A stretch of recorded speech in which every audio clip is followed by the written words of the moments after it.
Ancient humans walked on solid ground.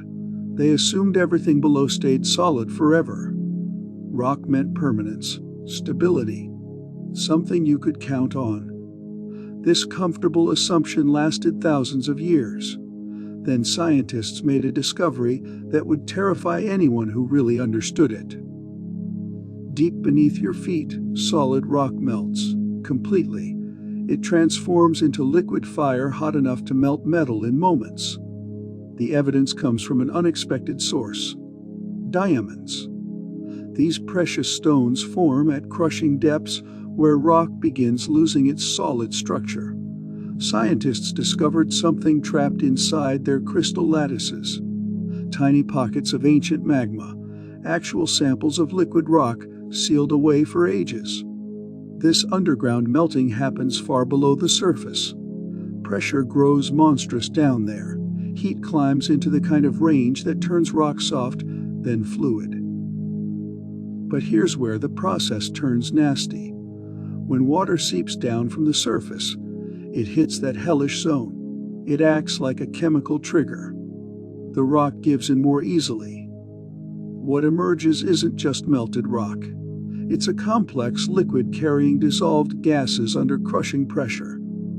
Geologists call it geological champagne. It stays stable only while pressure keeps everything compressed. The moment that pressure drops, things get explosive. This molten nightmare is lighter than the solid rock around it. That difference creates enough lift to push vast amounts of liquid fire upward through solid stone, setting the stage for Earth's most incredible elevator rides. Picture vast amounts of liquid rock, hotter than any blast furnace. Now imagine it lifting itself through layers of solid stone. This isn't science fiction. It's physics in action on a scale that dwarfs any human engineering project. Fresh magma can surge from deep reservoirs to the surface with shocking speed. Sometimes it happens within a day. That's why eruptions can feel like they start with almost no warning. Once magma starts moving upward in earnest, Earth's natural elevator system can deliver catastrophic volumes fast. The driving force is buoyancy, with brutal consequences. Magma weighs less than solid rock. The lift is relentless. But unlike a fluid moving through open water, this molten material must hunt for pathways through solid stone. It exploits every crack, weakness, and geological flaw it encounters. Here's where the journey becomes dangerous. As magma rises and pressure decreases, dissolved gases begin expanding. The magma turns frothy, violent, and unstable. That expansion can trigger a terrifying feedback loop. More bubbles mean more lift. More lift means faster ascent. When the material finally breaks free, the release can turn explosive. Recent monitoring reveals something remarkable about volcanic plumbing. Some mountains act like underground staging areas. Multiple batches of molten rock stack at different levels. Each one waits for the right moment to keep climbing. Mount St. Helens, for example, holds more than one storage zone underground. It creates a vertical staging system. It lets volcanoes build large reserves before unleashing them in coordinated explosive events. Right now, beneath your feet, this molten elevator system operates continuously. Vast amounts of liquid rock rise through Earth's crust in silence. It's part of a hidden transportation network. It's been moving fire from the deep interior to the surface since the planet was young. Take a map of the world and mark every active volcano. What emerges isn't random chaos. It's a pattern so precise it looks designed. Earth operates 1,500 volcanic outlets with eerie order. Each one sits where the planet's deep mechanics allow it. Most people think volcanoes pop up wherever they feel like it. Reality reveals something far more organized. These mountains cluster along specific zones. The zones trace the edges of massive underground puzzle pieces. Scientists call these pieces tectonic plates. Huge slabs of rock float on Earth's hotter interior. They're like rafts on a restless sea. Where these plates meet, volcanoes gather. Most volcanic activity happens along these boundaries. The rest occurs at mysterious spots called hotspots. These are fixed points where plumes of molten rock punch through plates. They rise from deep within Earth. Hawaii represents the most famous example. It's a volcanic assembly line that keeps building new land over and over. Every year, dozens of volcanoes worldwide decide to erupt. Most happen underwater where nobody notices. Others break open in remote places, far from human civilization. But occasionally, one awakens near populated areas. Then the world pays attention to Earth's ongoing geological renovation project. The timing isn't perfectly random either. Scientists have noticed weak seasonal patterns in eruption likelihood. Even tiny shifts in how Earth moves can nudge stress in the crust. The precision behind this system suggests something unsettling. Earth runs its volcanic network like a pressure release mechanism, quiet for long stretches, then sudden, decisive. What makes a volcanic eruption so destructive? It's not just melted rock shooting skyward. Eruptions are chemical factories. They produce a devastating cocktail of destruction. Each eruption releases three main products. They work together like parts of a geological bomb. Understanding this trinity explains everything. Why some volcanoes gently ooze while others erase entire landscapes. Lava is the headline act. Liquid rock that can glow bright enough to light the ground around it, hot enough to deform metal, dense enough to crush houses. Yet surprisingly, lava rarely kills people. It often moves slowly enough to outrun. Thick lava crawls, thin lava runs. Lava's main talent is land building. It adds new ground to islands. It fills valleys. It stacks mountain layers one hardened flow at a time. Volcanic ash plays the stealth assassin role. These aren't soft, fluffy particles like fireplace ash. Volcanic ash is microscopic glass and pulverized rock, sharp enough to tear lung tissue, heavy enough to collapse roofs when it piles up. It's also fine enough to travel enormous distances on the wind. One famous eruption sent ash across continents and dimmed skies far from the blast. Crops failed in places that never even saw the volcano.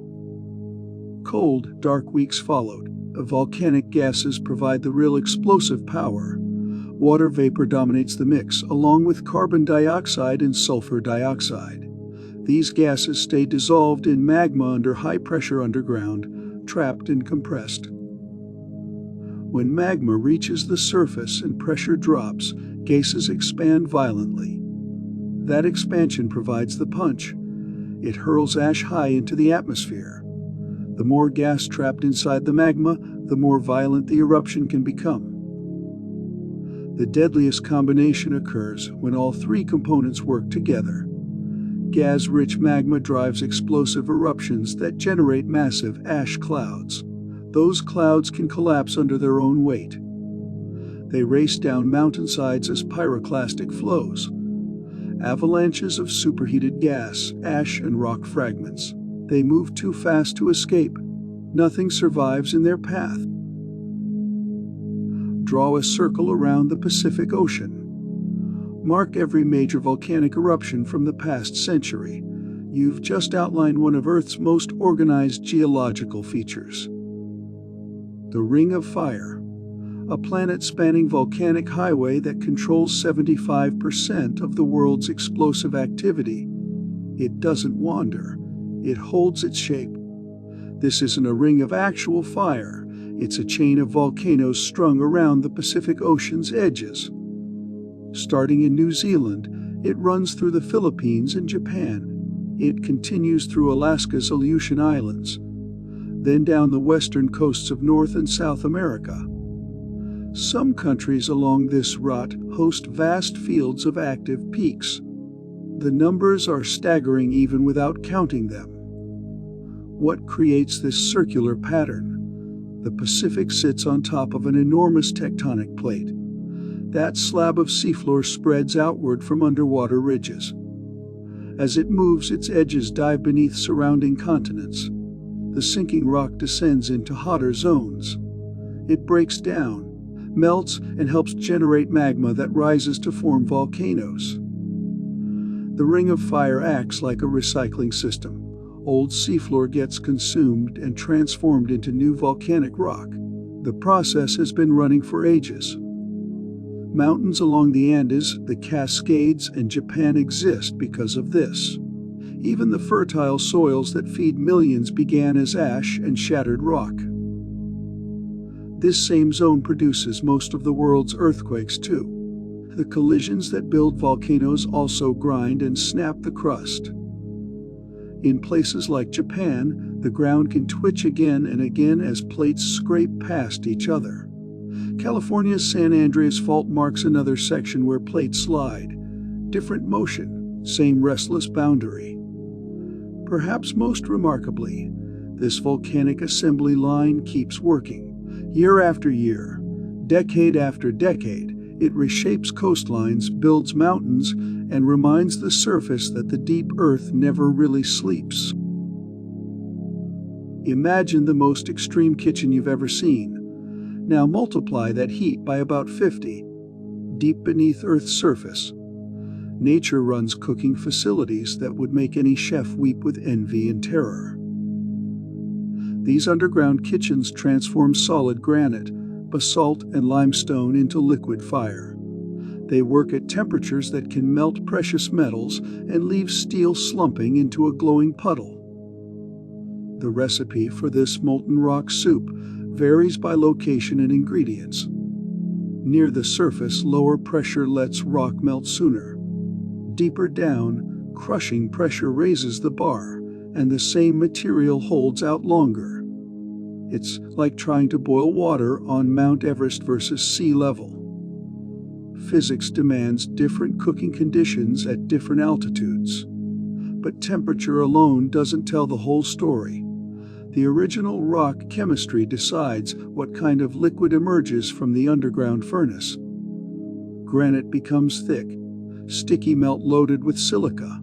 That's the same stuff that makes glass. Basalt makes a thinner, more fluid version that can run fast. Limestone changes in a different way. It can release carbon dioxide and leave the mix feeling fizzy and unstable. Water acts as the secret ingredient that changes everything. When groundwater seeps down and meets hot rock, it shifts the chemistry hard. Melting can start much sooner, and the rock gives up faster. After heavy rains, that groundwater can move in new paths. Some volcanoes start to stir. Underground aquifers can also press close to chambers and make the heat feel nearer. Scientists have discovered something remarkable about these underground cooking processes. The melt isn't one uniform soup. Different minerals soften and liquefy at different moments. That creates layers inside the same chamber.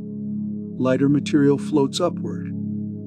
Denser components sink, and the whole thing keeps sorting itself in slow motion. The scale of these underground kitchens defies comprehension. Some chambers stretch for many kilometers. They hold enough molten rock to bury entire regions. Yellowstone's underground reservoir could cover a state-sized area in a thick layer. These geological kitchens keep running. They can hold brutal heat for ages, quietly brewing the next major eruption. Magma shows distinct personalities based on its chemistry. Some types flow smoothly through the world. Others explode at the slightest provocation. The key trait is silica. That single factor can decide whether a volcano oozes lava or blows its own mountainside apart. Low silica melt behaves like liquid metal. It's thin, runny, and surprisingly well behaved. Hawaiian volcanoes produce this type almost exclusively. It pours downhill as glowing rivers. It can move fast enough to outrun humans. yet stay predictable enough for scientists to work close to the advancing front. Gases escape easily from this thinner melt. The bubbles slip out before pressure can stack up, and the eruption can stay clean and steady. High silica magma is the geological version of a ticking time bomb. It's thick, sticky, and prone to catastrophic mood swings. The consistency can feel like peanut butter packed with sharp grit. Gas gets trapped inside that viscous mess. Pressure builds until something gives. Mount St. Helens, Krakatoa, and Vesuvius all lean toward this temperamental variety. Middle ground compositions keep volcanologists guessing. These can produce gentle flows for a while. Then, without warning, the same system can snap into violent eruption. Stratovolcanoes around the Ring of Fire specialize in this uncertainty. They can lull nearby residents with long, quiet stretches. Then they break that silence with devastating force. Heat adds another twist to the personality profile. Hotter magma moves more easily. Cooler magma turns stubborn, and pressure has an easier time stacking up. Volcanologists read these moods through signals. Seismic waves show whether the melt moves smoothly or grinds against rock. Gas emissions hint at whether pressure is venting or building. Ground swelling shows whether chambers inflate slowly or tense up suddenly. Together, these clues suggest what kind of eruption might arrive. Understanding these personalities saves lives and property. Near well-behaved Hawaiian-style systems, evacuation can track a visible advancing flow. Near explosive high silica systems, plans must assume sudden catastrophe with little warning. One of geology's strangest identity swaps happens the moment molten rock reaches the surface. Underground scientists call it magma. The instant it spills into open air, the same material becomes lava. Like a witness entering a protection program, it gets a clean name change. The chemistry stays the same, but the behavior can flip. Magma lives under crushing pressure in underground chambers. Dissolved gases stay trapped inside the melt, like carbonation in a sealed bottle. When it breaks into daylight, pressure collapses, physics takes over. Those dissolved gases expand, and the escape can reshape the eruption in seconds.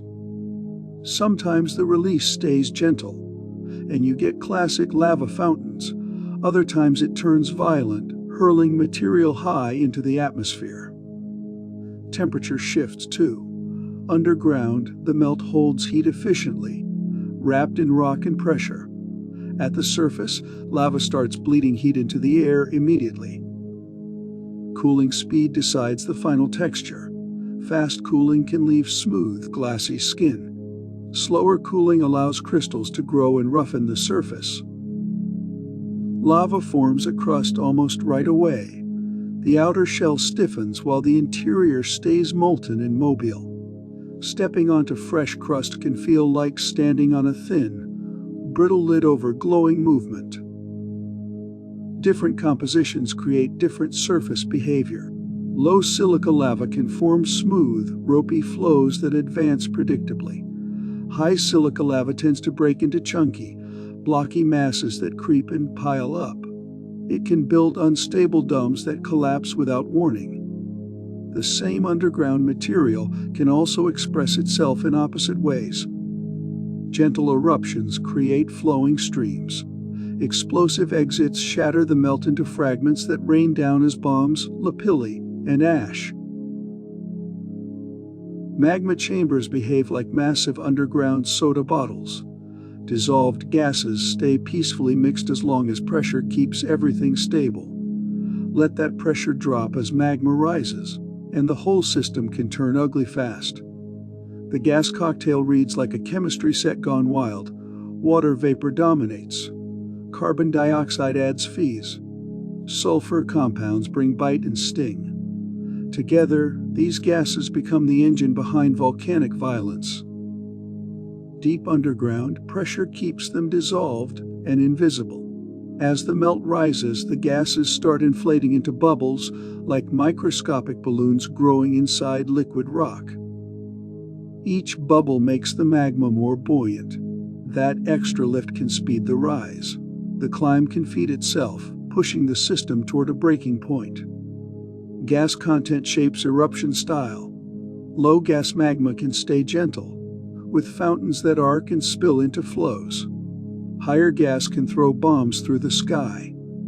At the extreme end, gas-rich magma can drive catastrophic blasts that fill the upper atmosphere with ash and devastate enormous areas. The expansion during decompression is hard to picture. Gases that felt pinned down underground can swell into a violent force at the surface. That mechanical shove can rip open vents and tear mountains apart. Heat makes this worse. Hotter magma can hold more gas. If gas-rich magma collides with groundwater or seawater, steam can flash instantly and multiply the destruction. Krakatoa showed what that interaction can look like. Water and gas-rich magma met, and the violence carried across oceans. Volcanologists track gas emissions like a geochemical heartbeat. Shifts in sulfur output can hint at fresh magma moving upward. Sudden changes in gas ratios can signal underground mixing that risks triggering explosive interactions. Every magma eventually graduates from its molten state and joins the Solid Rock Hall of Fame. 3 main graduates dominate the igneous rock celebrity roster. Each reflects the underground chemistry that created it. Like actors typecast by their personalities, these rock stars tell stories about their molten origins and underground adventures. Basalt is Earth's most prolific performer. Born from low silica magma with minimal drama, basalt forms when thin, well-behaved lava cools relatively quickly. This dark, dense rock composes most of the ocean floor. It also builds volcanic islands like Hawaii. Its personality mirrors its origins, reliable, widespread, and unpretentious. Scientists spot basalt by its dark color and fine-grained texture. That texture comes from quick cooling at or near Earth's surface. Andesite is the middle child of volcanic rocks.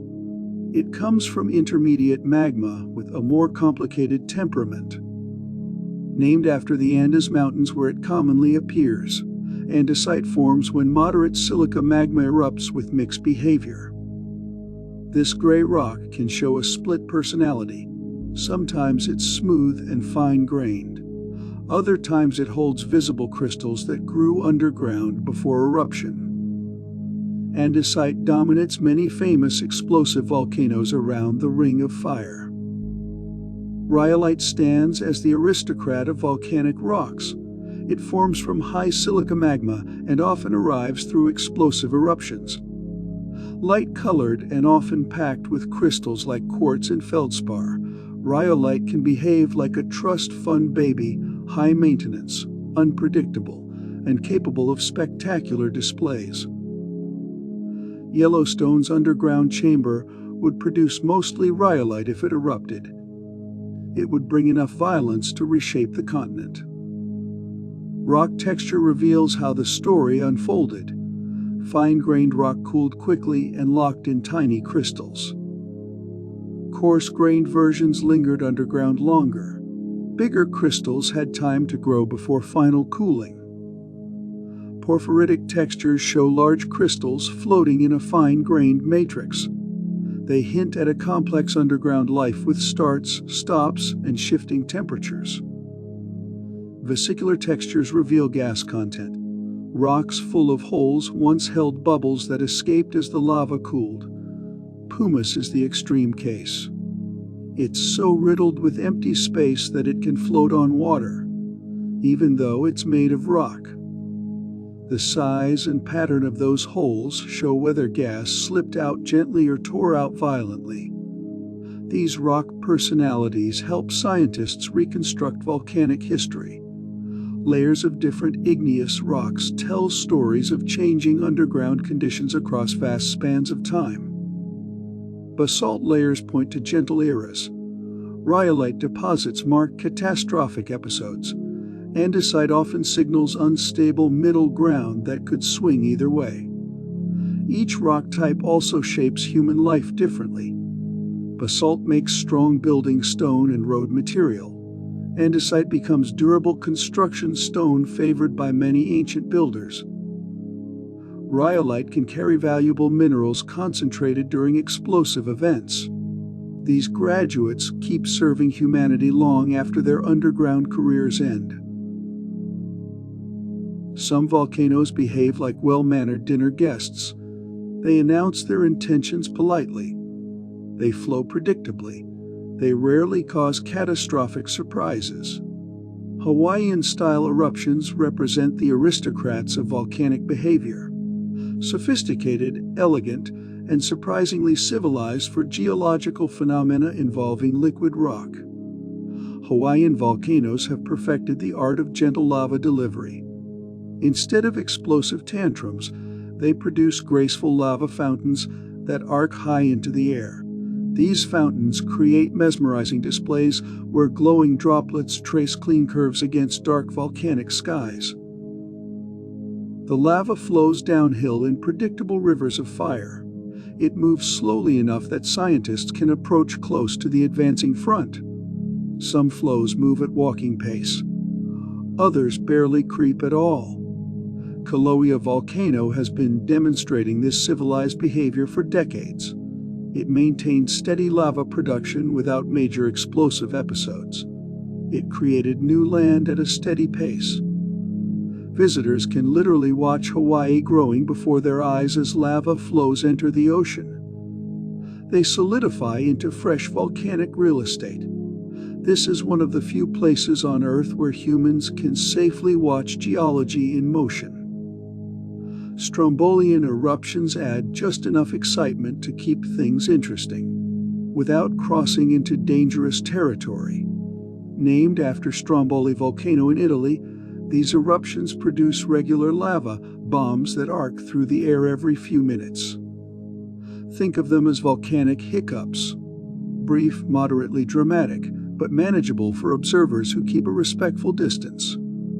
The rhythm can turn almost hypnotic, and it can keep going for years.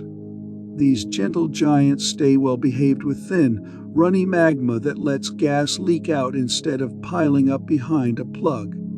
Pressure doesn't have time to get trapped. It bleeds away. These polite eruption styles create some of Earth's most beautiful volcanic landscapes. Hawaii's shield volcanoes feature gentle slopes built by thousands of overlapping lava flows across vast spans of time. The resulting topography resembles ancient warrior shields lying flat on the ground. Mauna Loa, measured from its base on the ocean floor, represents the largest mountain on Earth by volume. Yet you can drive toward its high elevations without the kind of steep climb most people imagine. Tourism industries have flourished around these predictable volcanic personalities. Millions visit Hawaii Volcanoes National Park to witness active lava flows safely. Local tour companies offer helicopter rides over active eruption sites. They offer boat trips to watch lava entering the ocean. They offer hikes across recently solidified flows. These gentle volcanic giants have transformed potentially terrifying geological processes into managed adventure experiences. While some volcanoes sip their magma like fine wine, others chug it like college students at spring break. Vesuvian and Plinian eruptions represent volcanic behavior at its most spectacularly unhinged. These explosive personalities launch ash columns into the stratosphere with enough violence to affect global climate, and with enough unpredictability to keep volcanologists awake at night.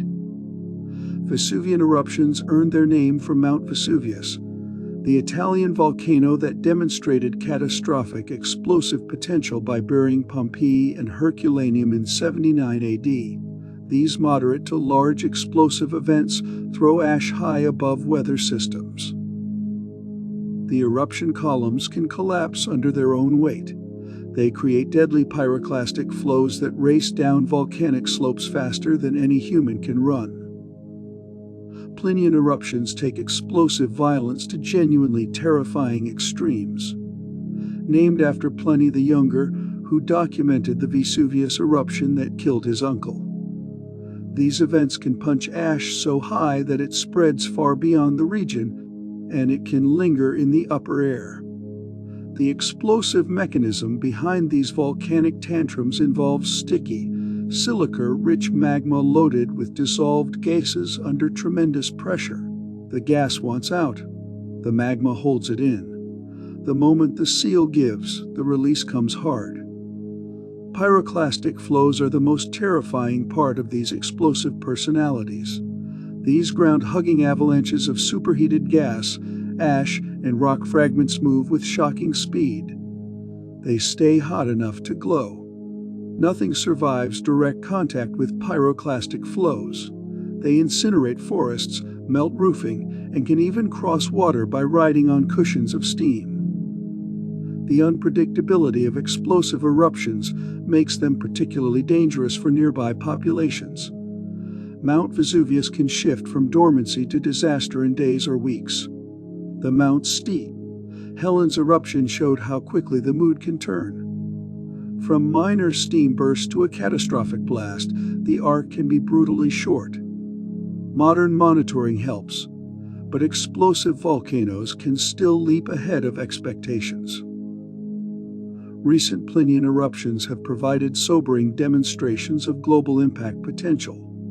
The Mount Pinatubo eruption injected a vast load of sulfur gases into the stratosphere. It dimmed sunlight and nudged global temperatures cooler for years. Air travel was disrupted across the region for a long stretch. The eruption reminded modern civilization how quickly a single volcanic event can ripple through planetary systems. These explosive personalities have shaped human history repeatedly. The Minoan civilization on Santorini was shattered by a massive eruption in the Bronze Age. Krakatoa's explosion triggered tsunamis that killed tens of thousands of people. These volcanic maniacs serve as humbling reminders that some geological processes remain far beyond human control or prediction. Volcanoes approach mountain construction with dramatically different architectural philosophies. Some prefer the sprawling ranch-style approach. Others favor dramatic high-rise construction. These contrasting building techniques create volcanic landscapes so different they seem designed by competing architectural firms, with completely opposite aesthetic visions. Shield volcanoes embrace the wide and low construction philosophy. These geological ranch houses spread across enormous areas with slopes that stay remarkably gentle. They can cover regions so large they rewrite maps. Yet you can drive toward their summits without the kind of punishing grade most people expect. Shield volcanoes achieve their impressive size through patience and persistence. They stack thin lava flows again and again over immense time. The construction technique behind shield volcanoes involves low silica lava that can run far before it cools. Each eruption adds a thin layer to the volcanic edifice, building mass through repetition. Think of it as geological 3D printing. Each new flow lays down another layer in an enormous construction job that never really stops. Stratovolcanoes take the opposite approach. They favor dramatic vertical construction that would impress any skyline architect. These geological skyscrapers rise steeply and form the classic cone-shaped profiles most people imagine when they hear the word volcano. Mount Fuji, Mount Rainier, and Mount Shasta represent textbook examples of stratovolcano architecture. The construction materials used by stratovolcanoes create their distinctive profiles. Alternating layers of lava flows, volcanic ash, and pyroclastic deposits build them like geological layer cakes. The mixed materials hold angles that wide, uniform lava sheets usually cannot. Each explosive episode adds ash and broken rock. Calmer periods add lava. Over time, the mountain keeps its stripes, and road cuts can reveal the stacked layers. Stratovolcanoes grow through episodic construction projects separated by dormant periods that can last for generations. Unlike the steady pace of shield volcanoes, stratovolcanoes build in bursts. This stop-and-start rhythm gives erosion time to carve valleys and ridges between building episodes. It adds drama to their silhouette.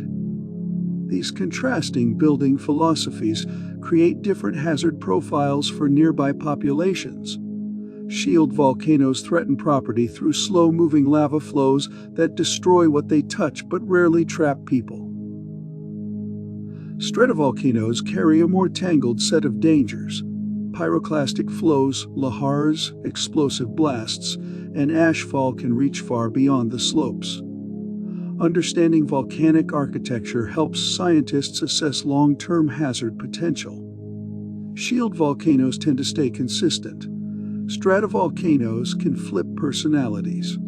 They can sit quietly, then lurch into violent behavior with little warning. The layers they leave behind act like a history book in rock, hinting at what they've done before. Some volcanoes don't just build mountains. They excavate massive holes in the ground that would impress any mining operation. Caldera formation represents volcanic engineering on a scale that dwarfs human earth-moving capabilities. These geological excavation projects can remove entire mountains and replace them with circular depressions larger than major cities.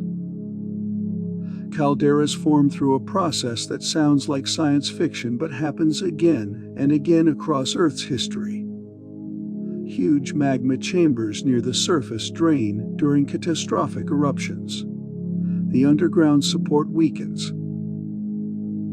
Like pulling the foundation out from under a building, the surface collapses into the void. It creates circular or elliptical depressions that can span many kilometers. The Yellowstone caldera system demonstrates volcanic excavation on a massive scale. More than once, the ground above a chamber gave way and dropped, leaving a broad scar that still shapes the landscape. Crater Lake in Oregon shows how volcanoes can engineer spectacular lake-filled basins. Mount Mazama collapsed into its own magma chamber, leaving a deep bowl.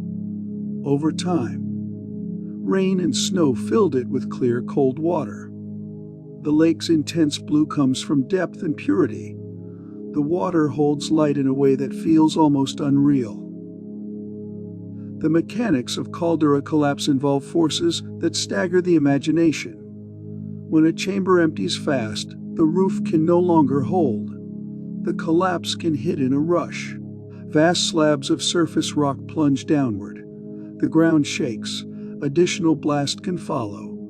If the collapse happens near water, waves can surge outward. Resurgent calderas add another layer of complexity. After collapse, magma can push back up from below and make the floor swell like a slow breath. The land rises, then sinks, then rises again. The scale of material removed during caldera-forming eruptions can break intuition. Entire regions can be dusted in ash and pumice, while the source area becomes a hollowed-out basin. Modern monitoring of active caldera systems tracks small shifts beneath the surface. Ground deformation, seismic swarms, and gas changes can hint at motion below. Predicting the exact moment of a future collapse still stays out of reach, but the excavation scars are plain, and the pattern is written into the terrain. Volcanic eruptions throw wildly different parties depending on whether they happen above or below sea level. Like the same band playing in a small club versus an open-air stage, the environment reshapes the performance. Water changes everything about how eruptions behave. It can make the show feel muted, or it can make it violently explosive. Underwater volcanoes operate under crushing pressure that changes their personality. In deep water, pressure can suppress steam explosions even when lava is white hot. This pressurized environment forces eruptions to behave with restraint. They ooze out and chill fast, forming pillow lavas with glassy skins. Ocean water also creates shapes that rarely form on land. Underwater flows develop bulbous pillows as molten rock repeatedly pushes through its own cooled crust. New lobes swell, freeze, and stack. These pillows pile up and build strange ridges. The textures can look alien compared to smooth terrestrial flows. But move the action into shallow water, and everything changes. In the transition zone, lava and seawater can snap into steam-driven blasts. Named after Surtsey Island's birth near Iceland, Surtsean eruptions throw up columns of steam, ash, and volcanic debris. The contact is violent. The water flashes, and the eruption kicks upward. Land-based volcanoes get more freedom. Without water pressure, volcanic gases can expand naturally, and the whole range of eruption styles appears. Gentle flows, ash bursts. Towering columns, collapsing clouds.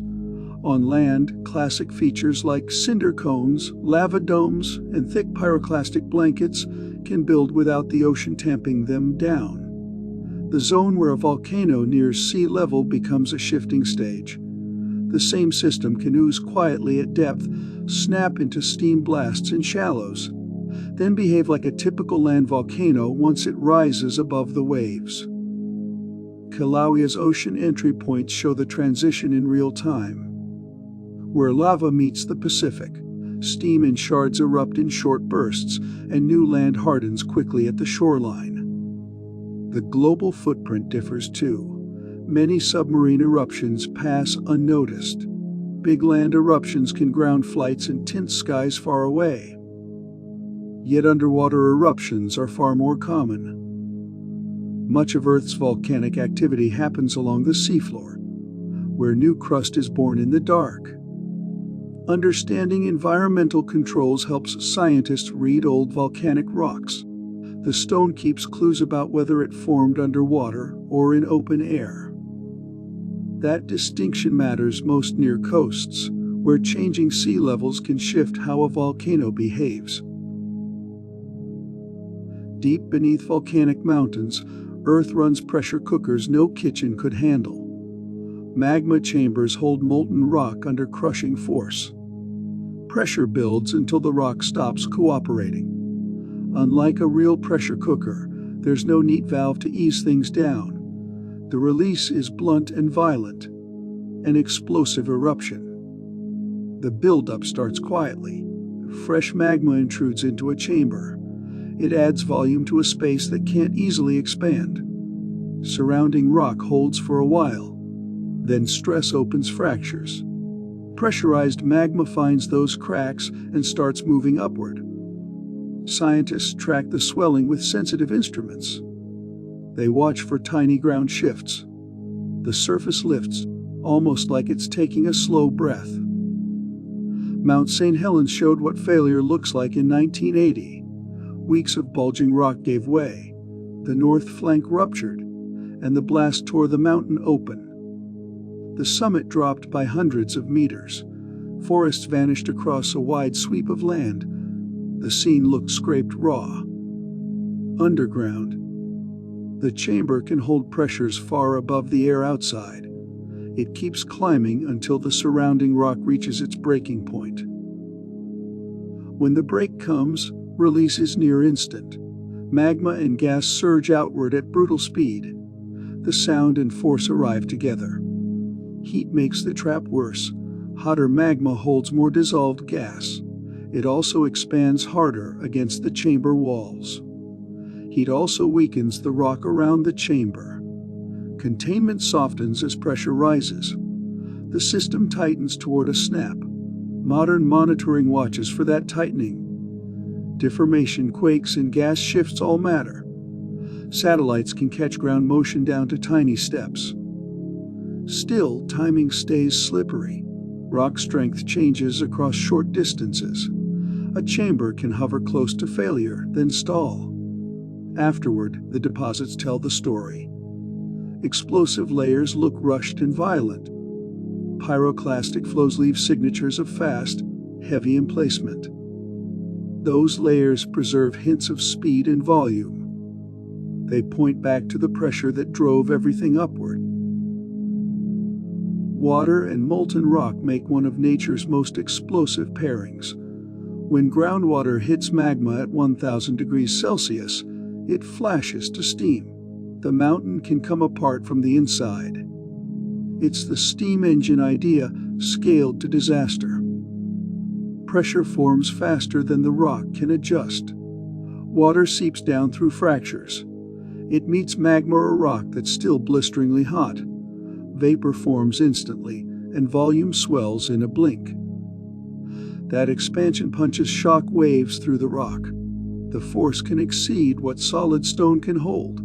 The edifice breaks, not bends. Phreatomagmatic eruptions show the water bomb effect at full volume. Rising magma intersects groundwater. Or an eruption destabilizes buried water systems. One eruption in New Zealand in the late 1800s showed the reach. A long fissure ripped open. Huge blocks landed far from the vents. The violence depends on contact and mixing. Too little water limits steam. Too much water cools the magma and dulls the edge. Underground geography decides whether pressure builds or leaks. Confined aquifers trap steam. Open fractures let it vent and bleed off. Coastal and lakeside volcanoes carry extra risk. Water is always nearby. A small change in pathways can turn contact into an explosion. Surtsian eruptions show this over the ocean. As an underwater volcano nears the surface, seawater keeps crashing into magma. The result can be continuous, explosive bursts that pile debris into new land. Temperature zones around intrusions also matter. Right at contact, vaporization is instant. Farther out, heating can be slower but still dangerous. Modern monitoring looks for water system shifts. Springs warm, chemistry changes. Fumaroles thicken and hiss. Prediction is still hard. Groundwater pathways stay hidden. Contact can happen without warning. Some eruptions run on the champagne cork effect. Pressure drops, gas escapes, and the lid blows. The scale is absurd. It can launch boulders the size of rooms. It can turn a calm vent into a cannon. Deep underground, gases stay dissolved in magma, carbon dioxide, water vapor, sulfur compounds. Quiet as long as pressure holds. As magma rises, pressure falls, and bubbles begin forming. Those bubbles grow quickly during ascent. The magma starts to froth. The column becomes lighter and more eager to rise. The rise speeds up the pressure drop. That feeds even more bubble growth. The loop can go from steady ascent to explosion in minutes. Viscosity decides how the gas behaves. Thin magma lets bubbles slip upward and vent. Thick magma traps them until pressure shreds the melt. Strombolian eruptions show a moderate version. Gas pockets build and burst on a rhythm. Each burst throws molten fragments in clean arcs. Plinian eruptions push the effect to the limit. Gas-charged magma accelerates fast. The eruption column sustains itself and towers into the upper atmosphere. Ash spreads, and the sky turns grainy. Fine fragments travel far. The air feels filled with bite. Basalt usually needs more gas to explode. Its low viscosity lets gas escape. Rhyolite can turn violent with less because it holds bubbles like a clamp. Volcanic bombs are the most dramatic projectiles. Molten blobs fly out and cool on the way. Some land still soft enough to flatten on impact. They can gouge craters where they strike. They can set the ground smoking. The landing feels as sudden as the launch. Beneath active volcanoes, magma travels through an underground highway system. Conduits carry melt from storage to vents, and like highways, they can jam. Those jams decide the style of eruption. Open flow favors steady lava. blocked flow builds pressure toward blasts. Geometry controls ascent. Wide, direct pathways let magma rise quickly. Narrow, tortuous conduits resist flow and encourage pressure buildup. Scientists map these routes with seismic patterns. Quakes outline active pathways. The volcano reveals its plumbing in tremors. Conduit walls change over time. Heat stresses the surrounding rock. Mineral deposits can narrow passages, while abrasion can widen them. Jams happen when magma meets obstacles. Old, solidified lava can block a route. New magma either forces a new path or keeps pressing until something clears. That's why some eruptions start explosive, then settle. A pathway opens. Flow becomes easier. Depth also matters. Short roads from shallow storage tend to clog less. Long, complex roads invite more complications. Branching adds another twist. Some systems split into multiple pathways. Magma can redirect when a primary route becomes congested. Gas behavior complicates the traffic, too. Gas separates during ascent and can either lubricate flow or form a foamy plug. A plug traps pressure in the worst place. Monitoring tries to catch these shifts. Seismic signals show whether flow is smooth or grinding. Deformation shows whether pressure is accumulating behind a blockage. Gas emissions also tell a story. If gases vent freely, pathways may be open. If gases drop or pulse oddly, something may be trapping them. Every eruption is a moment when pressure wins and rock loses. Dormancy ends when magma pressure overtakes crustal stress and cohesion. The balance can hold for a long time, then fail fast. Stress patterns around volcanoes shift in 3 dimensions. Tectonic forces push and pull the region. Weak zones open, and magma searches for them. Compression resists intrusion. Tension offers routes. The surface may look unchanged, while the rock inside is already starting to give. Before many eruptions, earthquakes accelerate, ground deformation speeds up, gas output changes in texture and rhythm. Signals don't always lead to an eruption. A volcano can approach the edge and back away. It can repeat that cycle more than once. Pressure also rises in cycles. New magma injection builds it. Small releases, gas escape, or minor events can ease it. Some systems stay near balance for years. Others load slowly, then break in a single, overwhelming episode. Human activity can nudge stress in small ways. Large reservoirs add weight.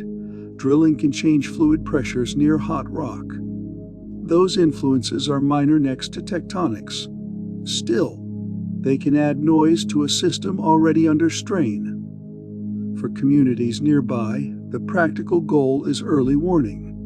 Monitoring tracks stress and pressure trends. It can flag when conditions feel elevated, even if timing stays uncertain.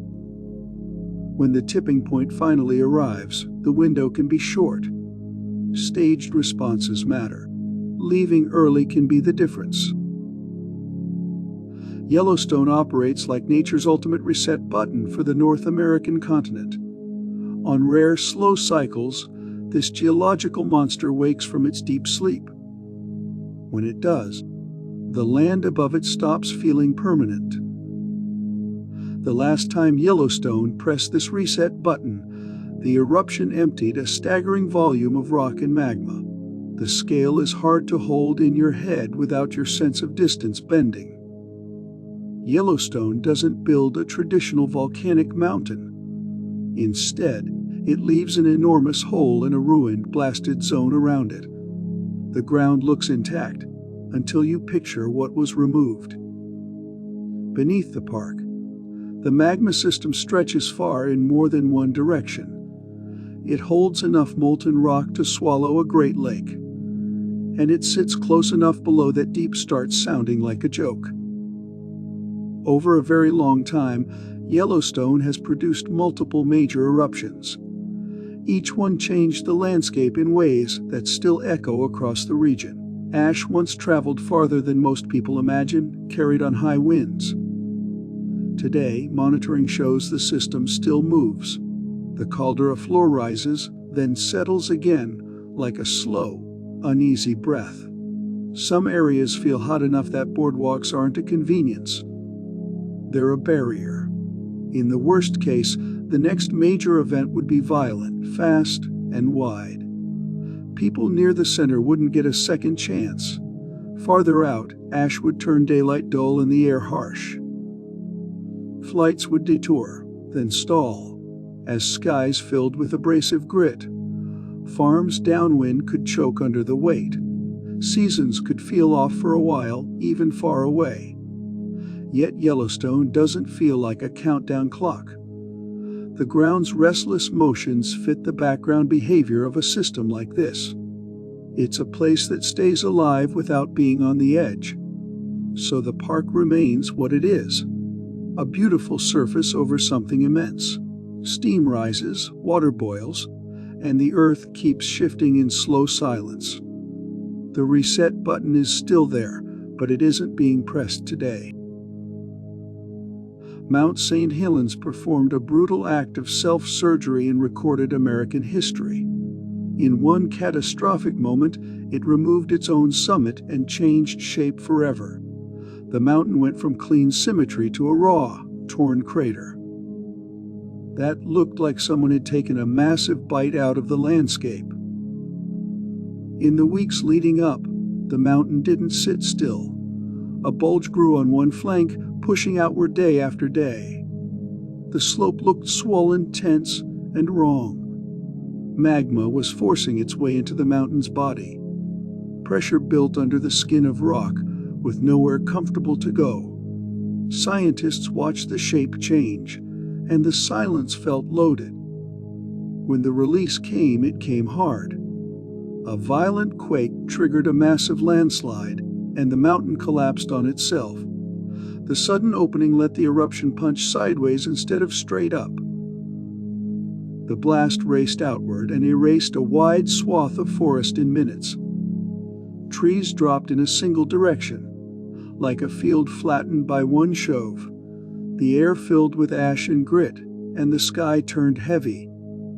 People died, including in places thought to be outside the worst danger.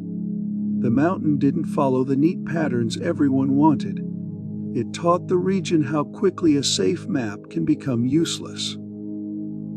The ash fell like gray snow across towns downwind. Airports shut down, roads turned slick, and crops disappeared under a dull coat. The landscape looked drained of color. In the years after, Mount St. Helens became a living lesson. It drew intense monitoring and constant attention. The crater turned into a place where new rock could grow again. The mountain has been slowly rebuilding parts of what it lost. Inside the crater, fresh domes rose in fits and starts. Around it, life crept back into the blast zone, stubborn and gradual. What was once a picture-perfect peak became a scar you can read. Wind moves through broken trunks, and rain taps on ash-coated soil. The mountain still feels awake, even when it looks quiet. Kilauea runs the most relentless real estate project in the United States. It doesn't rearrange land, it makes new ground from molten rock. The island grows while people watch. Lava arrives fresh from below, glowing and heavy. It crawls, then pours, then hardens into black skin. The surface looks still, but it's newly made. Long-running eruptions turned Kilauea into a steady construction site. The flows layered again and again, building out valleys and coastlines. The work was methodical, almost industrial. At times, the output was so constant it felt dependable. A thick river of lava kept moving hour after hour. The ground didn't shake like a warning. Then suddenly it changed everything. The most dramatic episodes built land while destroying neighborhoods. New coastline formed as homes vanished behind the advancing edge. Creation and loss arrived in the same red glow. Ocean entry points were the loudest part of the process. Lava hit seawater and the shoreline hissed with violent steam. Salt air mixed with sulfur, and the horizon blurred. Fresh lava rock comes with odd promises. It drains well, but it's harsh underfoot and unforgiving to build on. Soil takes time, and the first years feel sterile. Tourism followed the spectacle. Helicopters, boats, and hikes formed a whole economy around safe distance. People came to watch the Earth write new land in real time. The environmental story is just as double-edged. Lava wipes out what's living in its path. Later, the new ground becomes a stage for life to return. Kilauea keeps proving a simple truth in Hawaii. Nothing feels permanent. Even when it looks settled, the island is still being made. The Aleutian Islands operate like a volcanic assembly line across the North Pacific. Eruptions pop up again and again along the arc. The region feels restless by design. Some of these volcanoes send ash high into the sky without much warning. From a distance they look modest, even calm. Then a dark plume rises, and air routes have to bend around it. Airlines treat Aleutian ash clouds like moving hazards on a schedule. Jets avoid the plumes because the grit can chew engines from the inside. Over open water, there is no easy place to land. The system runs on a steady fuel supply beneath the ocean. A diving plate drags water downward, and melting starts deeper inside. Magma forms, then finds openings up the chain.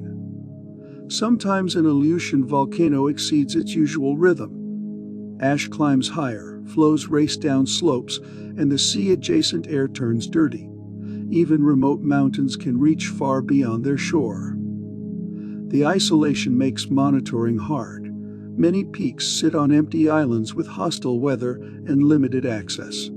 Satellites and automated stations do most of the watching.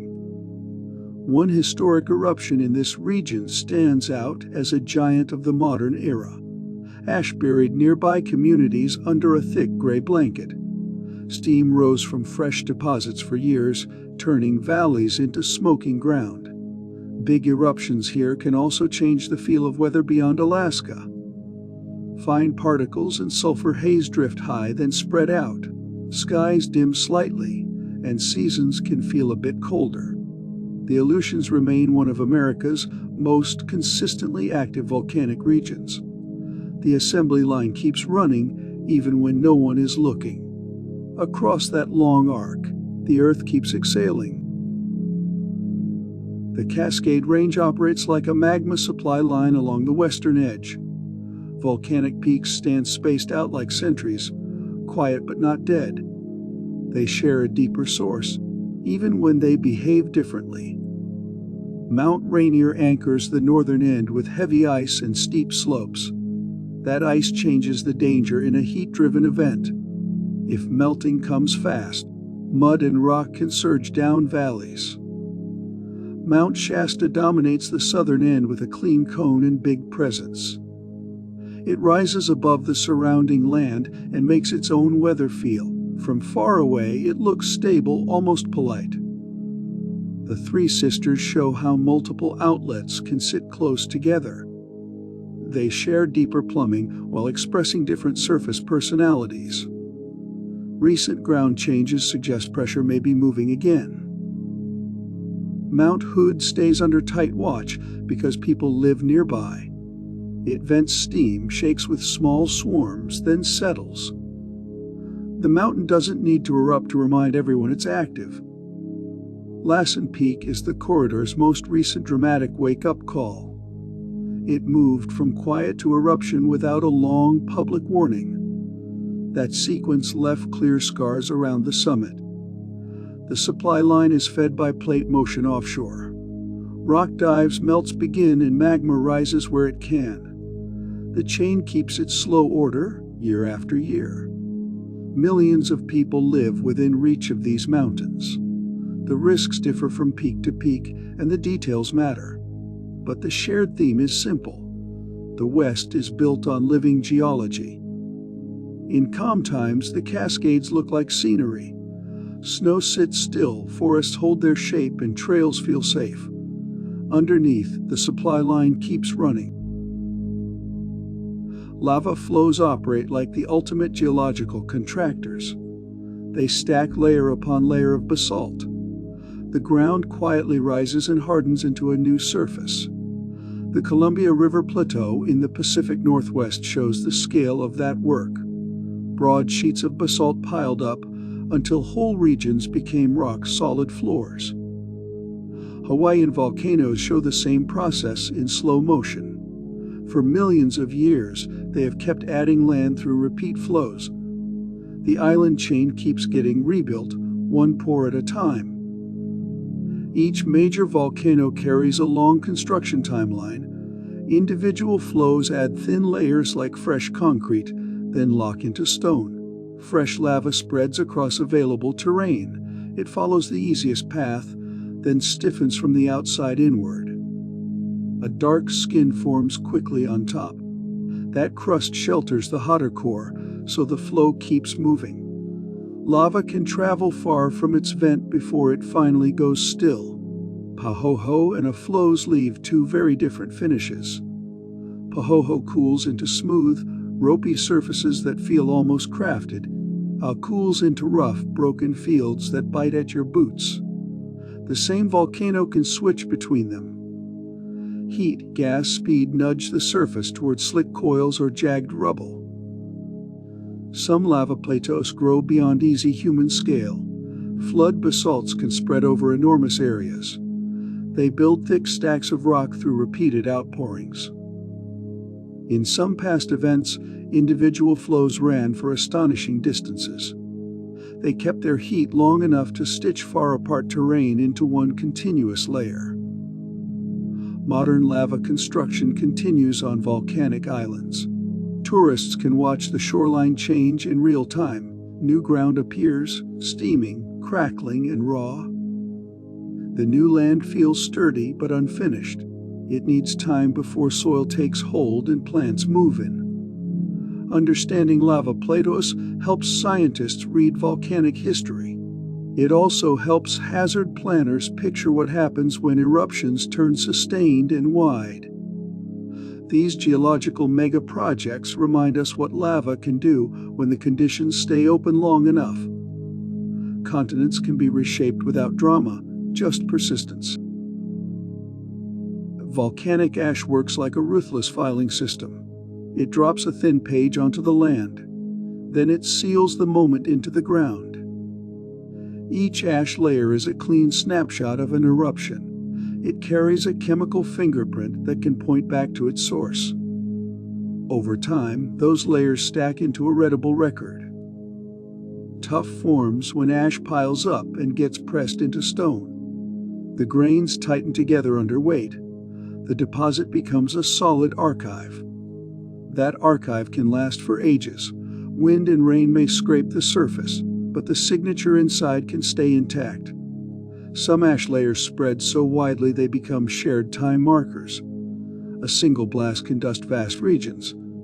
Later, that same layer helps people line up distant sites on the same timeline. Ash holds information at a scale your eyes miss. Tiny glass shards keep the violence of the breakup. Crystals hint at where the magma sat before it rose. Bubble textures in the ash can show how gassy the magma was. Under a microscope, the layer turns into a detailed scene. The Bishop Tuff in California is one of the clearest examples of that kind of record. It preserves the story of a major Caldera eruption. The deposit is thick in places and far-reaching. Scientists can trace phases inside the layer. Different pulses show up like separate pages in the same file. Lab work turns that file into a map. Microscopes separate particle shapes. Chemistry matches stray ash to its parent volcano, even far from the source. Ice cores also carry volcanic ash. Snow locks it away in cold. Clean layers, those frozen pages can track major blasts that nudged global climate. Together, ice and land deposits fill in the gaps. They preserve eruptions from volcanoes that later wore down or vanished from the surface. Reading these archives sharpens hazard planning. It shows how often a volcano has erupted and how far its debris has reached. That history gives planners a wider safety range. It keeps the future from being judged only by recent quiet years. Beneath Hawaii's tropical paradise, tunnels run through old basalt. Lava tubes create natural corridors that stay hidden under forests and streets. The surface feels carefree while the ground holds hollow space. A flow can roof itself as it moves. The top cools into a crust, and the molten river keeps running beneath. The roof thickens while the interior stays alive. When the supply drops, the molten rock drains away. What remains is a clean tube shaped by the flow itself. The walls cool into hard basalt and hold their form. Kazumura Cave is the crown jewel of that network. It stretches over 65 kilometers through the Big Island's volcanic foundation. The tunnel runs longer than many city commutes. Inside, passages split and reconnect. Levels stack in places, then drop away. The system feels like a quiet maze carved by heat. The Thurston Lava Tube in Hawaii Volcanoes National Park offers a public walk through this world. The walls curve smooth and dark. The ceiling arches like a cooled wave. The tube was once a river of molten rock. Now it holds still air and damp stone. Footsteps echo where heat once rushed. Some lava tubes grow their own ecosystems. Temperatures stay steady and humidity lingers. Life adapts to the dim edges near entrances and the deeper dark inside. Basalt tube walls can carry heavy loads. The rock is dense and tough. Some tunnels stay open for a very long time without any support. Researchers use these tubes as analog sites for extreme habitats. The tunnels suggest how shelter could exist underground in harsh places. The idea rides on stone, darkness, and stable conditions. Explorers keep finding new segments. Some sections dip into water or drop below sea level. Other passages hint at wider connections under the island. The full network is still not fully mapped. New discoveries keep changing the outline. Volcanic eruptions can behave like launch ranges. They throw hot fragments outward in arcs. The ground around a vent becomes a field of scattered rock. Volcanic bombs are the heavy pieces. Some are small enough to lift. Others land as massive, glowing lumps that thud into the ground and deform on impact. These blobs can keep their shape in flight. They stretch and spin in the air, then hit while still soft. Their impacts leave splatter marks that freeze the motion. Around craters, deposits often sort by distance. Dense pieces tend to drop sooner. Lighter fragments ride farther before they fall. Fine ash can drift extremely far on high winds. It can dust landscapes far beyond the volcano. The smallest particles can turn one eruption into a wide stain. Scoria cones show what repeat bursts can build. Fragment after fragment piles up around the vent. Over time, the cone becomes a layered record of many launch moments. Sunset Crater in Arizona shows a clean example of this kind of deposit. The cone holds layers that shift in grain size and texture. Those layers track changes in the eruption as it unfolded. The danger is not only impact. Hot fragments can start fires when they land in dry growth. The hazard can spread outward through the landscape. Fragments also matter for aviation. Some blasts throw material high enough to disrupt flight routes. The risk can appear suddenly above an otherwise calm region. Modern monitoring tracks these bursts with heat sensors and sound. Fast signals can hint at when the throwing intensifies. That helps teams set safer perimeters around active vents. Old deposits also teach the pattern. Size, shape, and spread preserve the force of past bursts. Those clues help sharpen hazard models for the next active phase. Cooling lava can turn into a sculpture gallery. As rock contracts, cracks open in clean patterns. The surface divides into shapes that look almost deliberate. Columnar jointing is the showpiece. It creates tall, repeating columns that feel too neat to be natural. Giant's Causeway and Devil's Tower make that effect hard to ignore. These columns form when thick basalt cools slowly and evenly. Stress builds as the rock shrinks. Cracks step in and share the load. The pattern often trends toward hexagons. It is a tight way to pack fractures across a surface. The result looks orderly even when it formed without a plan.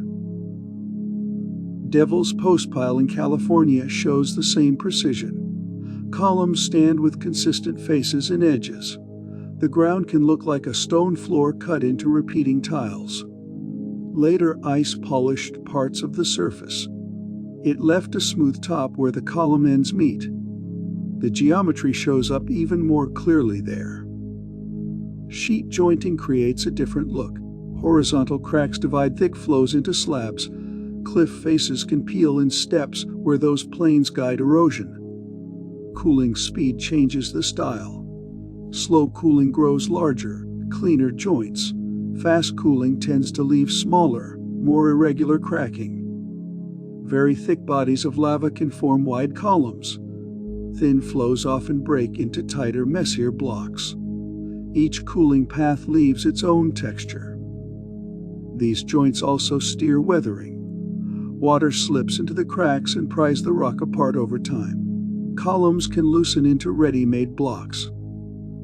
People have used that natural splitting for building stone. The rock comes precut by cooling. It can be lifted and stacked with minimal shaping. Joint patterns also store clues about the past. Spacing and direction hint at how thick the flow was and how it cooled. The rock keeps the memory in its cracks. These sculptures are both landscape art and record. They show how physical stress can write clean geometry into stone. Volcanoes operate the most powerful air conditioning system on Earth. Major eruptions push ash and sulfur compounds high into the stratosphere. They install temporary climate control that can cool the planet for years. It needs no electricity, no maintenance crews, and no utility bills. This geological air conditioning works by dimming sunlight across the whole planet at once. A thin, bright veil forms overhead. Daylight still comes through, but it feels weaker. Volcanic ash particles and sulfur dioxide rise into the stratosphere. They hang there for a long time. Air mixing is minimal at those heights, so the material doesn't drop out quickly. Those particles scatter sunlight back to space. Less solar energy reaches land and ocean. The surface loses some of its usual heat input. The Mount Pinatubo eruption in 1991 showed what this can look like at full strength. It lofted a massive load of sulfur into the stratosphere. A global aerosol haze spread quickly. Global average temperatures dipped by about half a degree for the next few years. It was enough cooling to briefly blunt the warming trend during that period. Volcanic climate control reaches far beyond the eruption source. Stratospheric winds spread aerosols across huge regions. Cooling can show up on continents far from the volcano. Tambora in Indonesia triggered crop failures and famine in Europe and North America. A system installed in one place rippled into global food supplies. How long the cooling lasts depends on particle size, how high the material gets, and the circulation that keeps it aloft. Fine ash and sulfur aerosols can linger for several years. The cooling fades as they slowly settle out. Larger particles fall out sooner. Their impact can shrink to a shorter window. When several big eruptions cluster close together, the cooling can stack. The early 1800s saw unusual weather after multiple eruptions, with agriculture feeling the strain worldwide. Some researchers argue that repeated eruptions helped deepen the Little Ice Age between the 1300s and 1800s. Cooling pulses arrived again and again, and the background climate stayed tilted colder. Today, volcanic cooling shapes debates about intentional climate modification. Some geoengineering proposals aim to mimic this effect by placing sulfur compounds into the stratosphere. Volcanic case studies also show messy side effects. Rain patterns can shift. Ozone chemistry can be disturbed. Regional climates can lurch in uneven ways. Modern satellites track volcanic aerosols after major eruptions. They map where the particles spread and how dense the haze becomes. They show, in real time, how this natural system interacts with human-driven warming. The Tambora eruption of 1815 showed how one volcanic event can act like a climate weapon. It didn't just erupt. It shoved the atmosphere off balance, and the disturbance lingered. Crop failures followed. Famine and social upheaval spread across continents. The scale was brutal, even far from the volcano. In April 1815, Tambora ejected an immense volume of material. The blast carried across the sea. Nearby regions disappeared under ash, and darkness held for days. That local devastation was only the opening. Volcanic debris spread through the atmosphere. The climate disruption unfolded over the next few years. The summer of 1816 became the year without a summer. The sunlight dimmed enough to sabotage growing seasons across the northern hemisphere. Global cooling was modest on average, but local effects hit hard. New England saw killing frosts in the middle of summer. Europe endured an unusually cold season. Parts of China suffered crop failures and flooding as monsoon patterns faltered. The agricultural shock set off cascading disasters. Harvests failed, food prices surged, and people moved. Rural families abandoned land that could no longer sustain them. Hundreds of thousands died from famine and disease linked to the disrupted climate. It became one of history's deadliest natural disasters, even where no ash ever fell. The disruption also bent societies in quieter ways. New England farmers pushed westward after repeated failed seasons. That migration accelerated. Europe's shortages fueled unrest.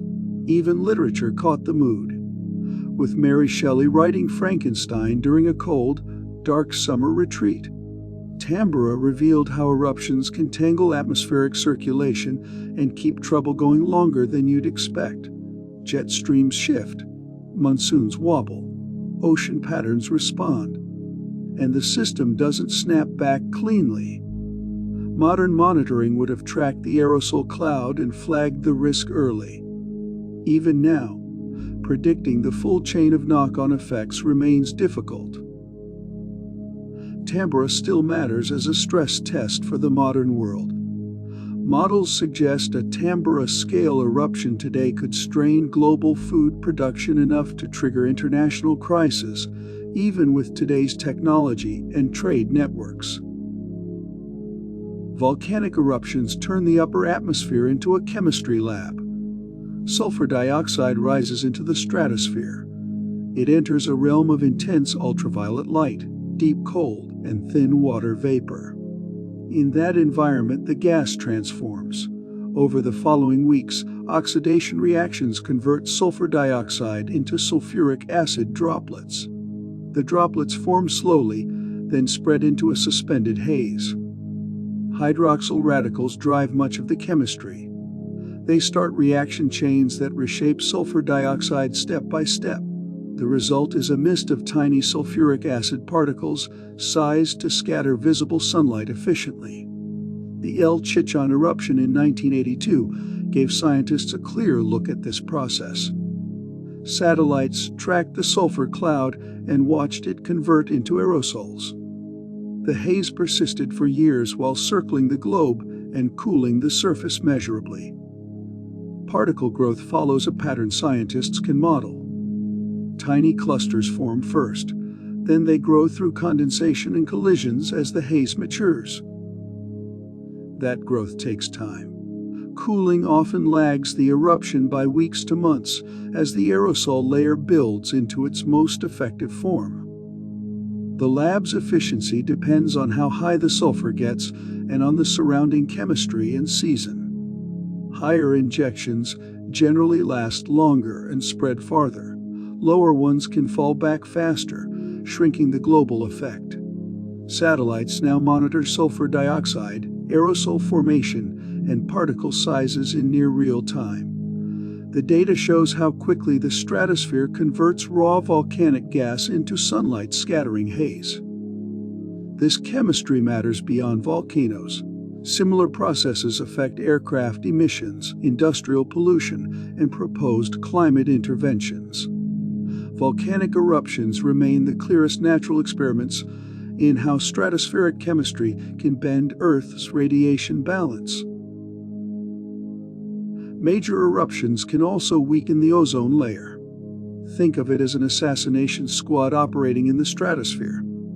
Reactive compounds appear, and ozone molecules begin to vanish faster than normal. Chlorine and bromine compounds are part of the problem. Some eruptions loft halogen-bearing gases high enough to enter ozone chemistry. Sunlight can then convert them into reactive radicals. Those radicals cycle through catalytic reactions that destroy ozone. Each radical can knock out many ozone molecules before it gets tied up again. Pinatubo showed this effect in the early 1990s. Measurements found noticeable ozone losses in affected regions, and the disruption persisted for years as the aerosol layer lingered. Volcanic aerosols also make the chemistry more effective. Sulfuric acid droplets provide surfaces where stable chlorine forms can convert into more reactive ones. The aerosol layer doesn't just cool the planet, it reshapes stratospheric chemistry. Season and circulation matter. In polar regions, winter vortices can trap reactive species. When sunlight returns in spring, ozone destruction can ramp up quickly. Polar stratospheric clouds can amplify the problem. When volcanic aerosols interact with those icy clouds, the chemistry can tilt further toward ozone loss. Some years combine the ingredients in a particularly damaging way. Recovery depends on scale and persistence. Smaller eruptions may cause a short-lived dip. Larger ones can suppress ozone protection for several years. Ozone monitoring networks watch these shifts using satellites and ground instruments. They track ozone levels and the chemical conditions that signal added risk. Understanding this mechanism matters for future eruption planning and public health. A very large eruption could temporarily raise surface UV exposure in some regions, adding hazards beyond ashfall and cooling.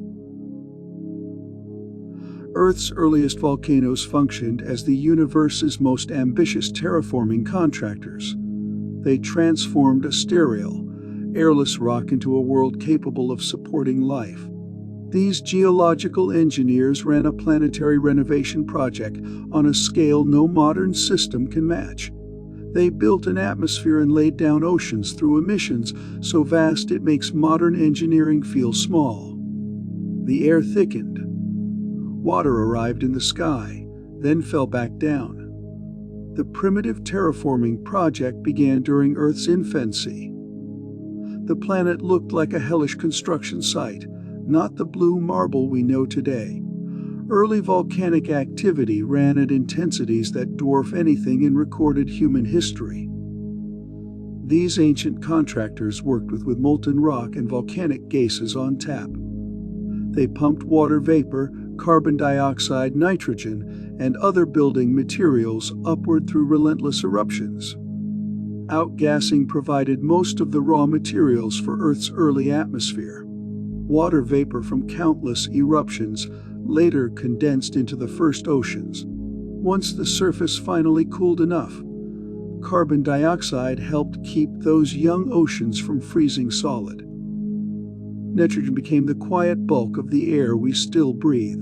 In Earth's earliest deep-time era, the surface stayed partly molten. Volcanic activity ran across wide stretches of the globe day after day.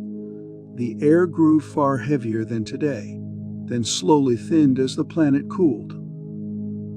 Cometite lavas from this early period just how extreme those conditions were. These ultra-hot lavas poured out hotter than most modern lavas can manage. Flows could run for long distances while staying hot enough to scorch anything fragile in their path. They left stark lunar-like landscapes that slowly shifted into environments where the earliest life could persist. That shift depended on a tight balance in the air. Heat stayed trapped, but chemistry kept changing as eruptions kept coming. The timing of that transition still feels uncanny. Ancient volcanic rocks preserve chemical fingerprints of early atmospheric composition. Isotope ratios in old minerals track how that chemistry changed across deep time. Preserved volcanic textures hint at the surface conditions during different phases of this long build. Understanding early volcanic terraforming offers clues about habitability on other worlds.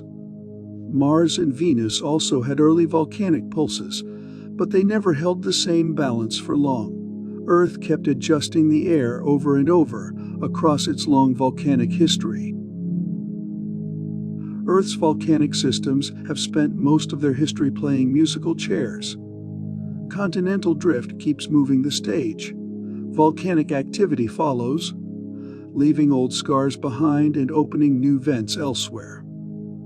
The supercontinent cycle shows this at full scale. As continents assemble, volcanic activity can cluster along the seams. As they split, new systems wake along the rifts that widen into ocean basins. Large igneous provinces are the crown jewels of these ancient volcanic empires. They preserve evidence of construction projects that dwarf modern systems. The Siberian traps spread flood basalts across a region the size of a nation, layer upon layer. Some flows ran so far they feel less like lava and more like geography being poured. The Deccan traps show how drift can carry a whole volcanic province across the globe. A continent slides over a deep hotspot, and volcanism keeps pulsing as the surface moves on. The lava stacks remain as a traveling record, even after the plate has changed its address. Hotspot tracks across the ocean floor map these migrations in stone. The Hawaiian chain is the cleanest example, with each island marking a different chapter in the build. The Emperor seamounts extend that trail into darker, deeper water where the older history sinks out of sight. Ancient volcanic empires also push back on the continents that carry them. Huge provinces can weaken crust and leave soft zones that later tear more easily. The Central Atlantic Magmatic Province, tied to Pangaia's breakup, shows how volcanism and rifting can lock arms. Paleomagnetism in old lava flows works like a geological compass log. Magnetic minerals freeze in the direction of Earth's field at the moment they cool. Those records let scientists reconstruct how volcanic systems wandered across deep time. Knowing how these empires migrated helps frame long-term hazard thinking. As plates keep drifting, today's volcanic belts won't stay where they are. New belts will form, and old ones will fade as the planet redraws the map again. Throughout Earth's history, volcanoes have sometimes shifted from sculptors into planetary wreckers. In rare bursts, they have driven environmental collapse so severe that most species vanished. The damage spreads through heat, poisoned air, and oceans that turn hostile. The Permian-Triassic extinction, about 252 million years ago, stands as the harshest example. The Siberian traps eruptions poured out gases and toxic metals on a staggering scale. Climate lurched, acid rain stripped land. Oceans shifted toward conditions many organisms could not survive. These collapse pathways hit in layers. greenhouse gases raise heat beyond what many species can tolerate. Extra carbon dioxide pushes seawater chemistry toward acidity, stressing shells and skeletons. Sulfur pollution drives corrosive rain that shreds vegetation and freshwater systems. The Chicxulub impact also landed in an era of heavy volcanism from the Deccan traps. The impact delivered the final shock, but ecosystems were already strained. Biodiversity thinned and stability cracked, making the whole system easier to topple. Across deep time, big eruption provinces keep lining up with extinction horizons. The Central Atlantic Magmatic Province aligns with the Triassic-Jurassic crisis. Other flood basalt episodes stack near other sharp biological losses again and again. The kill chain looks different depending on where you live. Marine life suffers first from changing ocean chemistry and oxygen loss. On land, plants choke under acid rain and hazy skies, and food webs unravel behind them. Animals then face hunger, toxins, and habitat collapse all at once. Recovery shows resilience, but it takes time. Ecosystems rebuild slowly, and the survivors often assemble into worlds that feel unfamiliar. New groups rise into emptied niches, and the planet moves forward with a different cast. Modern risk thinking focuses on thresholds. Some volcanic pulses are survivable, but a sustained sequence on the scale of ancient flood basalts would likely drive major losses, even with modern tools. Peering far into Earth's volcanic future means pairing plate tectonic trends with how volcanic systems behave. Geologists run models, follow patterns, and sketch where fire might concentrate as continents keep moving. The map will not hold still. The supercontinent cycle remains the big framework. If continents converge again, collision zones will light up with intense volcanism. At the same time, volcanic factories along today's ocean ridges would fade as those ridges shrink or shut down. Hotspots will likely keep operating, even as their surface footprints drift with the plates. A hotspot builds one chain, then another, as the surface slides on. What looks fixed on the map becomes a moving trail over deep time. Ocean basins can close, and new ones can open. When a basin closes, its ridge volcanism dies with it. When rifts split open elsewhere, new volcanic systems rise where none existed before. Subduction zones will reorganize too. Some of today's great arcs could disappear if plate boundaries change. New arcs would grow along future margins, shifting hazards to coasts that are quiet now. Climate feedbacks will tangle with all of this. Volcanic gases meet whatever atmosphere exists in that era, and the results will differ from today. Continental layouts will also reshape winds and rainfall patterns that spread ash and gases around the globe. Deep inside, Earth's mantle will keep evolving. Heat sources change. Convection shifts. Overall volcanism could ease, but it could also concentrate into fewer, more intense systems in certain regions. Any far future civilization would likely handle volcanic hazards in ways we can barely picture. Even without intervention, though, the story keeps rolling. Earth's volcanic geography is a living draft, rewritten again and again long after any one era ends.